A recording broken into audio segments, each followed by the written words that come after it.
بسم اللہ الرحمن الرحیم۔ السلام علیکم ورحمۃ اللہ۔ اللہ کرے آپ سب بخیر ہوں۔ ہم نے دوسرے سبق میں یہ چیز دیکھی کہ ضمیروں کے اعتبار سے اور اسی طرح جس کے بارے میں ہم بات کر رہے ہیں ہم نے اس اعتبار سے کلام کی 3 قسمیں کر دی: غائب، حاضر اور متکلم۔ پھر ہر ایک مذکر و مؤنث بھی ہیں اور اسی طرح تعداد کے اعتبار سے واحد، تثنیہ، جمع بھی ہیں۔ نتیجتاً غائب کے ہمیں 6 صیغے ہوں گے، مذکر غائب کے 3 اور مؤنث غائب کے 3۔ اسی طرح حاضر کا بھی معاملہ ہوگا، چونکہ عربی میں دونوں کے لیے، مذکر و مؤنث کے لیے الگ الگ ضمیر حاضر میں بھی استعمال ہوتی ہیں، تو 3 مذکر حاضر کے اور 3 مؤنث حاضر کے، یہ ہمیں 6 اور 6 12 ہو گئے۔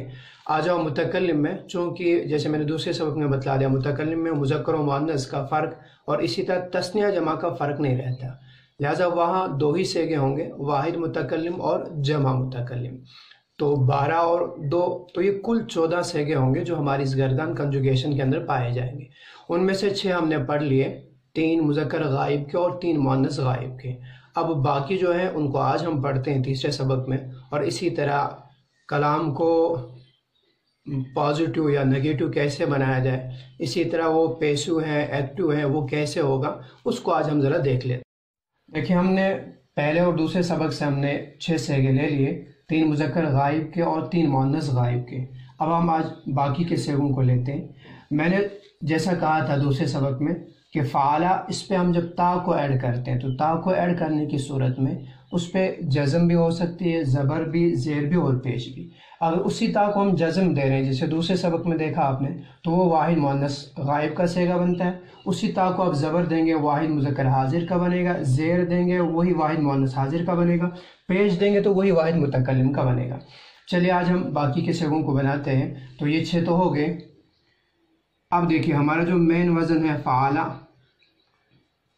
اس پہ میں تا کو ایڈ کروں گا۔ اس تا کو جزم کے بجائے آج میں زبر دیتا ہوں۔ جب ہم اس کو زبر دیں گے تو اس صورت میں یہ اب واحد مذکر حاضر کا صیغہ بنے گا اور اس کی لکھائی ایسے پھر ہو جائے گی: فعلتا،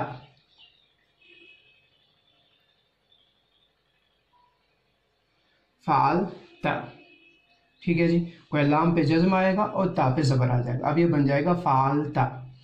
اب جب ہم اسی کو تثنیہ کے لیے لے جائیں گے تو یہ جو تا ہے اس پہ ہم پیش دے دیں گے اور اس کے بعد میم الف کو ہم ایڈ کریں گے۔ گویا دوسرے میں ہمیں جو دوسرا ہوگا اس میں ہمیں میم الف کو ایڈ کرنا ہے، میم الف، اور تا آلریڈی ایڈ کی ہوئی ہے، لہٰذا پھر وہ تا پہ ہم پیش دیں گے زبر کی جگہ، تو وہ ہو جائے گا فعلتما۔ دیکھیے فعلتما،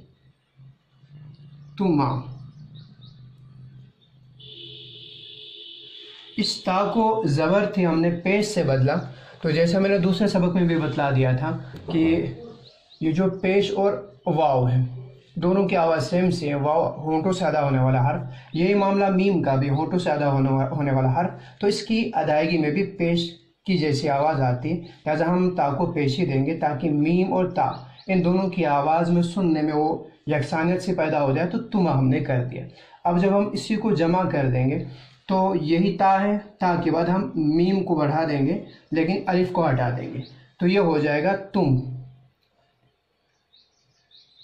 دیکھیے اب دیکھیے اس کی لکھائی کیسے ہو جائے گی: فعل تم، میم کو ساکن کر دیں، فعل تم۔ چونکہ ان کی جو ضمیر ہے آگے اس کا سبق آ جائے گا، اس اعتبار سے بھی ہم اس کو یہ تم اور تما بنا دیتے ہیں، تو یہ ہو گیا فعلتا، فعلتما، فعلتم۔ اب آ جائیے ہم مؤنث حاضر کو لے لیں گے، یہ تھے مذکر حاضر کے۔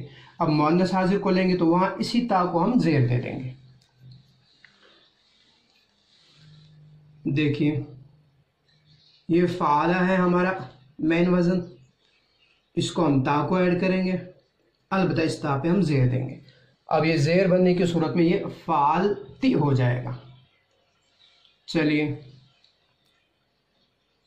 فعلتی، فعلتی، یہ ہو گیا۔ جسے ہم نے یہاں پہ لام کو ساکن کر دیا تھا یہاں پر بھی ساکن کریں گے تو یہ فعلتی ہو جائے گا۔ اس کے بعد اس کا تثنیہ یعنی مذکر حاضر کا تثنیہ اور مؤنث حاضر کا تثنیہ سیم سا ہوگا، دونوں میں تما ہوگا، تو پھر یہ کیسے ہمیں پتہ چلے گا یہ مذکر اور مؤنث کا ہے؟ چونکہ ان کے لیے جو ضمیر ہم لگا دیں گے اس کے بعد پروناؤن سے بھی ہمیں اندازہ ہو جاتا ہے اور پھر بیک گراؤنڈ سے بھی اندازہ ہو جاتا ہے کہ مذکر یا مؤنث ہے، لیکن صیغہ دونوں کے لیے سیم سا ہوگا۔ فعلتما، وہ یہاں پر بھی وہی کیا جائے گا جو ہم نے دوسرے میں کیا تھا، وہاں پر میم الف کو ایڈ کر لیا جائے گا۔ فعلتما، الف ہمیشہ ساکن ہے۔ یہاں اب جب جمع بنانے پہ اب آ جائیں گے، جیسے ہم نے یہاں فعلنا میں کہہ دیا تھا، یہاں پر بھی قاعدے سے زیادہ سما پہ یہ موقوف ہے، ان سے ایسا ہی سنا گیا ہے، وہ ایسا اس کو بناتے آئے، یہاں پر بھی ہم ویسا ہی بنائیں گے۔ اب یہاں نون کو ایڈ کریں گے، البتہ اس پہ ہم تشدید دیں گے۔ فعل تا تو آلریڈی ہم ایڈ کر چکے ہیں، فعل تا کو پیش، نون کو زبر، فعل تن ہو جائے گا۔ یہ ہو گئے مؤنث حاضر کی بھی ہمارے پاس 3 صیغے، اب یہ کل ملا کر کے 6 ہو گئے۔ اب اس کے بعد آ جائے آپ متکلم پہ۔ متکلم میں اسی فعل پہ جب ہم تا ایڈ کرنے کے بعد اگر ہم اس کو پیش دیتے تھے تو پیش کی صورت میں یہ متکلم بن جاتا تھا، اور متکلم میں چونکہ مذکر و مؤنث کا فرق نہیں، اس اعتبار سے پیش دیتے ہیں تو یہ ہمارا مین وہ ہے، اس کو ہم ایڈ کریں گے تا، اور تا کو ہم پیش دیں گے۔ پیش کی صورت میں یہ ہو جائے گا فعلت، تو یہ ہو جائے گا واحد متکلم، مذکر کے لیے بھی اور مؤنث کے لیے بھی۔ اس کے بعد متکلم میں جو کہ تثنیہ اور جمع بھی سیم سے ہیں، اس اعتبار سے پھر وہاں صرف نون الف بڑھا دیا جائے گا جس سے وہ جمع متکلم بن جائے گا۔ یہ ہمارا مین وزن ہے، اس کو ہم جمع متکلم اور تثنیہ میں دونوں کے لیے نون الف کو ہم ایڈ کریں گے، نون الف پلس ہو جائے گا یہ۔ اب دھیان دیں یہ بن جائے گا فعلنا، فعلنا، یہ ہو گیا ہمارا فعلنا۔ اس میں مذکر، مؤنث، تثنیہ، جمع سبھی آ جائیں گے۔ اب اسی شیپ پہ ہم 2-4 کو بنا لیں گے تاکہ جو ہم مثال پہلے بنا چکے ہیں اسی پہ ہم کریں۔ فتح، اس میں مجھے تا ایڈ کرنی ہے اور وہ بھی زبر والی، اور پہلے تا سے پہلا والا جو حرف ہوتا ہے، جیسے یہاں ہا ہے، جیسے یہاں لام تھا، اس کو ہم سکون دیتے ہیں۔ اب یہ ہو جائے گا فتحت،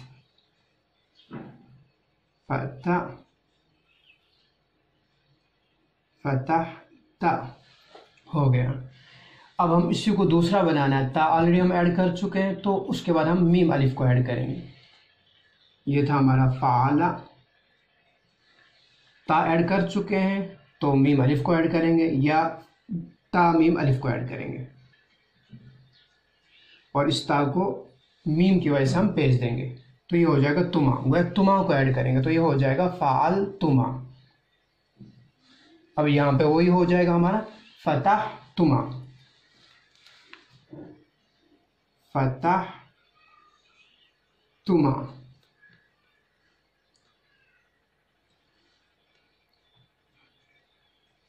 تما ہو گیا ہمارا۔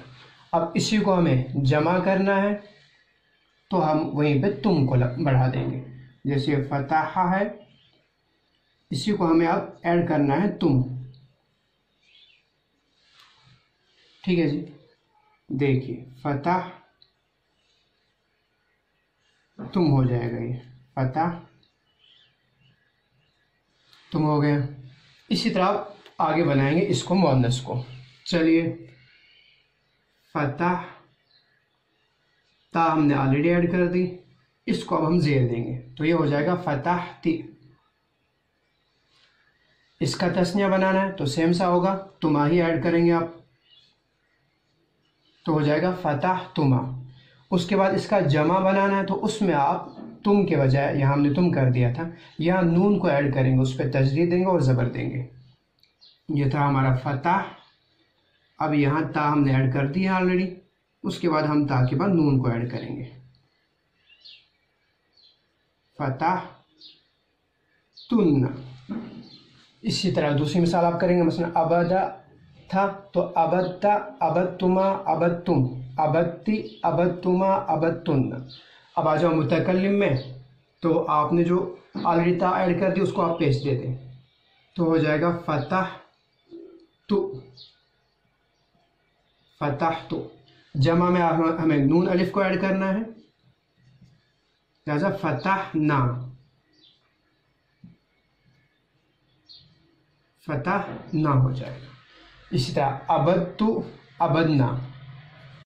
ہم اپنے سبق میں دوسری چیز دیکھیں کہ یہاں فعلا، کیا اسے ایک مرد نے، یا ہم نے جو مثالیں دی تھی فتح، کھولا اسے ایک مرد نے، یا عبدا، عبادت کی اسے ایک مرد نے، ان میں کام کا کرنا معلوم ہو رہا ہے، تو اور جس چیز میں کام کا کرنا ہونا معلوم ہو اس سے ہم مثبت یعنی پازیٹیو کہہ دیتے ہیں، اور جب کام کا نہ کرنا ہوتا اسی کو ہم نیگیٹو یا منفی کہہ دیتے ہیں۔ چونکہ ہماری یہ جو گردان تھی اس میں کام کا کرنا ہم ثابت کر رہے ہیں، اس اعتبار سے اس کو ہم مثبت کہیں گے، گویا یہ فعل ماضی مثبت ہے۔ لہٰذا اب نگیٹو کیسے بناتے ہیں ہم اس کو؟ تو فعل ماضی کو نگیٹو بنانے کے لیے ہم اس کے شروع میں ما بڑھا دیتے ہیں۔ اس ما سے لفظوں میں تو کوئی تبدیلی نہیں ہوگی، البتہ معنی میں تبدیلی ہو جائے گی کہ وہ اب پازیٹیو سے، مثبت سے منفی بن جائے گا، اب کام کا نہ ہونا ثابت ہو جائے گا۔ جیسے ہماری مثال میں فتح تھا، ترجمہ تھا کھولا اس نے، اب جب اس کے شروع میں ہم ماں بڑھا دیں گے تو یہ ہوگا نہیں کھولا اس نے، وہ یہ اس کو اب نیگیٹو بنا دے گا۔ دوسری چیز آپ اس گردان پہ غور کریں، یہاں پہ کوئی دوسری چیز آپ کو یہ ملے گی، ہم نے کہا فعلا، کیا اس نے، وہ یہاں کرنے والا معلوم، فتح کھولا اس نے، یہاں کھولنے والا معلوم، کام کرنے والا معلوم، عبدا اس نے عبادت کی، میں نے عبادت کی، آپ نے عبادت کی، وہ یہاں کرنے والا ایکشن جس کا ہے وہ ہمیں معلوم ہے، اس اعتبار سے ہم اس کو فعل معروف کہیں گے۔ اور جہاں ایکشن کو، ورب کو آپ نے سبجیکٹ کے بجائے آبجیکٹ کی طرف اس کی نسبت کر دی ہو، اس کو دوسرے لفظوں میں ہم کہہ دیں کہ فعل مجہول کہتے ہیں، پیسو وائز جس کو ہم کہیں کہ جہاں کام تو ہوا ہو لیکن کام کا کرنے والا معلوم نہ ہو، اس سے ہم فعل مجہول کہتے ہیں۔ جیسے آپ نے کمرے میں روٹی رکھی ہے، اب آپ دوست سے کہنے وہ لے کے آ جائے، اب وہ کہہ رہا ہے روٹی تو کھائی گئی ہے، سوچ سے کھمز، تو کام تو ہوا ہے لیکن کام کیا کس نے یہ معلوم نہیں، تو گویا جہاں فاعل کرنے والا معلوم نہ ہو اسی کو ہم فعل مجہول کہہ دیتے ہیں، اور جہاں کرنے والا معلوم ہو اس کو ہم فعل معروف کہیں گے۔